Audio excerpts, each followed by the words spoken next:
कृष्ण जन्माष्टमी विशेष पाठ 4। द्वारिका में रहकर कृष्ण ने सुखपूर्वक जीवन बिताया। यहीं रहकर उन्होंने हस्तिनापुर की राजनीति में अपनी गतिविधियां बढ़ाई और 8 स्त्रियों से विवाह कर एक नए कुल और साम्राज्य की स्थापना की। द्वारिका वैकुंठ के समान थी। कृष्ण की 8 पत्नियां थीं, रुक्मिणी, सत्यभामा, जाम्बवती, मित्रवंदा, सत्या, लक्ष्मणा, भद्रा और कालिंदी। इनसे उनका कई पुत्र और पुत्रियों की प्राप्ति हुई।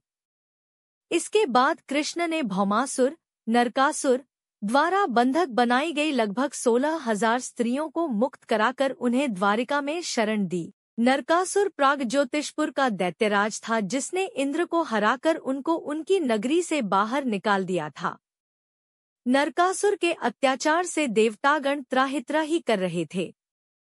वह वरुण का छत्र, अदिति के कुंडल और देवताओं की मणि छीनकर त्रिलोक विजय हो गया था।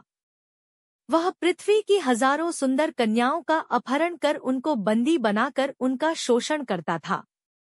मुक्त कराई गई ये सभी स्त्रियां कृष्ण की पत्नियां या रखैल नहीं थी, बल्कि उनकी सखियां और शिष्या थी, जो उनके राज्य में सुखपूर्वक स्वतंत्रतापूर्वक अपना जीवनयापन अपने तरीके से कर रही थी। एक दिन पंचाल के राजा द्रुपद द्वारा द्रौपदी स्वयंवर का आयोजन किया गया। उस काल में पांडव के वनवास के 2 साल में से अज्ञातवास का 1 साल बीत चुका था। कृष्ण भी उस स्वयंवर में गए। वहां उनकी बुआ कुंती के लड़के पांडव भी मौजूद थे।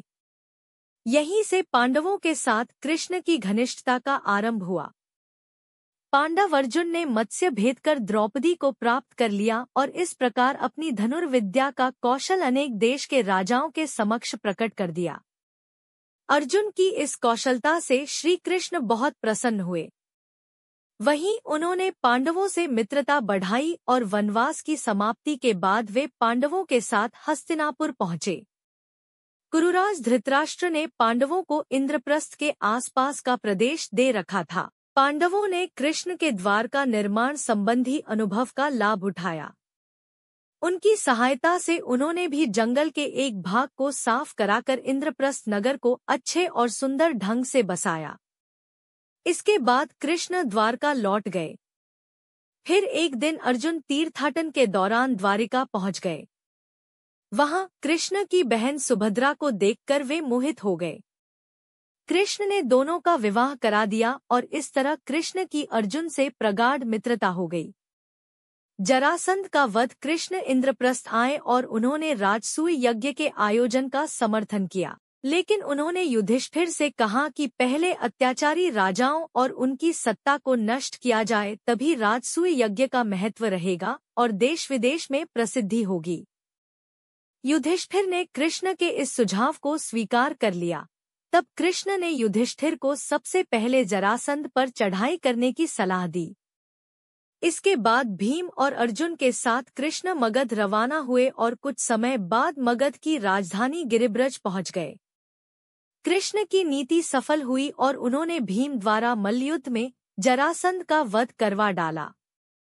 जरासंध की मृत्यु के बाद कृष्ण ने उसके पुत्र सहदेव को मगध का राजा बनाया। फिर उन्होंने गिरिब्रज के बंदीगृह में बंद सभी राजाओं को मुक्त किया और इस प्रकार कृष्ण ने जरासंध जैसे क्रूर शासक का अंत कर बंदी राजाओं को उनका राज्य पुनः लौटाकर खूब यश पाया। जरासंध के वध के बाद अन्य सभी क्रूर शासक भयभीत हो चले थे। पांडवों ने सभी को झुकने पर विवश कर दिया और इस तरह इंद्रप्रस्थ का राज्य विस्तार हुआ।